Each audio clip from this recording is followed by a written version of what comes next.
Good afternoon. I am Mr. Ish. Hyperbolic sine derivative, proof or derivation, however you want to call it. Very important to know. Thank you for joining me for this video and for the time you've been devoting watching my videos. A highly important derivative to know. Among the two of the more important hyperbolics are hyperbolic sine and hyperbolic cosine. We know derivative of this is hyperbolic cosine and it's easy. A very quick and easy way to just demonstrate this is looking at the basic definition of this function, and you derive it using the exponential function derivative. You know e to the ax is equal to ae to the ax. Utilizing that, you can just informally show this to be the case. This stays as e to the x. This becomes plus e to the minus x over 2, and what do you end up here with? The derivative of hyperbolic cosine. That's exactly what you end up with. This right here is a highly informal way of doing it, but a very useful way, because when you're doing the limit definition, you can utilize this for the assumptions that come into play. Hyperbolic sine function looks something like this. If at a variety of these x-axis values you were to generate tangent lines, however they might be, you can see how the tangent lines generate, and you were to map the x-axis values with the slopes of these tangent lines, you would easily generate a graph of the hyperbolic cosine. In the minus values, you're having steep positive slopes. Hence, you're having values which pop up here at here 0. You have a value of 0 in terms of x-axis, but you have an equally flat, equally steep slope in terms of a positive 1. Hence, you have a 0, 1 here. And then here, as you're going across, in the x-axis value, the slopes become steep again, and hence you have this curve the way it generates. So the hyperbolic sine in terms of derivative matches the function graph of a hyperbolic cosine. But all of this is informal way of talking about this derivation. We have to look at the formalized limit approach. For the formalized limit approach, there are two things you need to know going into that. One is this: at any point you're looking at hyperbolic sine of 0, the value is always equal to 0. You can do that on your calculator, or you can do this in this way using the basic definition of the hyperbolic sine. You plug these in, what do you get? 0 over 2, which is equal to 0. The other thing you need to know is hyperbolic cosine value of 0 is always equal to 1. You can utilize the definition of the hyperbolic cosine to plug in the zeros in places of x. E to the 0 plus e to the minus 0 over 2. You'll get 1 plus 1, 2 over 2, which is equal to 1. That's one thing you need to know. For this specific hyperbolic sine, you need to know this identity. Hyperbolic sine hx plus y. The hyperbolic sine sum formula is equal to sine hx cosine hy plus sine hy cosine hx. You just have to know this. It mirrors very well the sine sum formula identity. But these three items we need to know for the limit approach. Now to do the actual limit derivation of this sine hx, you know we have f of x plus h minus f of x over h as limit h approaches 0. We plug everything with that template into here, and it's not hard. I'll show you how it comes about. Limit as h approaches 0, sine hx is our function. Sine hx plus h minus sine hx all over h.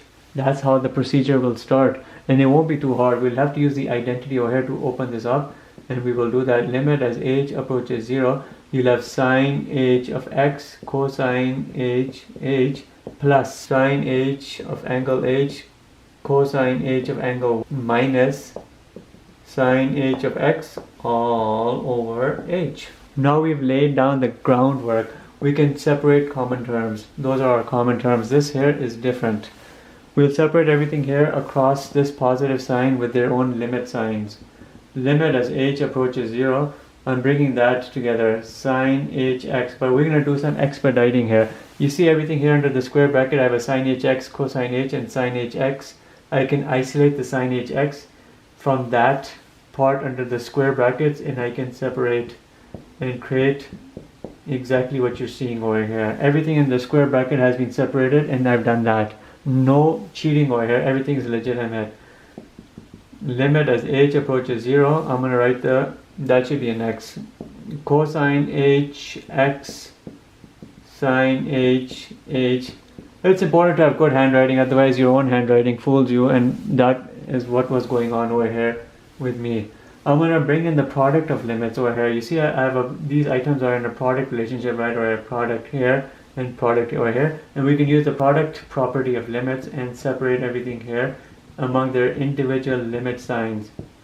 And then we'll get into the main part of this procedure, and we'll talk about how we can finish these difficult aspects here. Limit as h approaches 0, I have cosine hx times limit as h approaches 0, I have sine h of h all over h. If you're looking just at this part, this is easy. Limit as h approaches 0, sine hx stays as sine hx. If you're looking here, limit as h approaches 0, cosine hx stays as cosine hx. What we have to do is look at this part and look at this part. If you were to put 0 in places of h, you'll have 1 minus 1, which is a 0 divided by 0. You'll have an indeterminate limit form for which you have to use the L'Hopital's rule procedure. You know, you do the derivative of the numerator, derivative of the denominator. Likewise here, if you put 0 in places of h, you'll have a 0 over 0, and you again have to use that L'Hopital's rule procedure. Remember, I showed you already at the beginning, cosine of 0 is a 1, but 1 minus 1 gives you that 0, 0 over 0. And I also showed you sine h of 0 is a 0.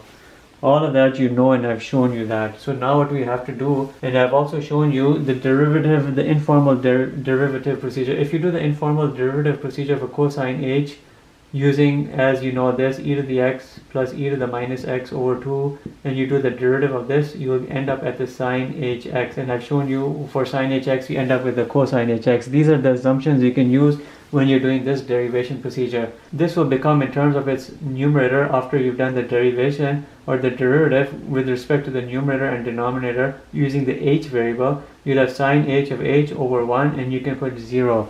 When you come down over here and you do the derivative, you'll be getting cosine h of h over 1, and you can put a 0. When you put 0 in here, all of the zeros out. It zeros out because sine h of 0 is a 0, 0 divided by 1 is a 0.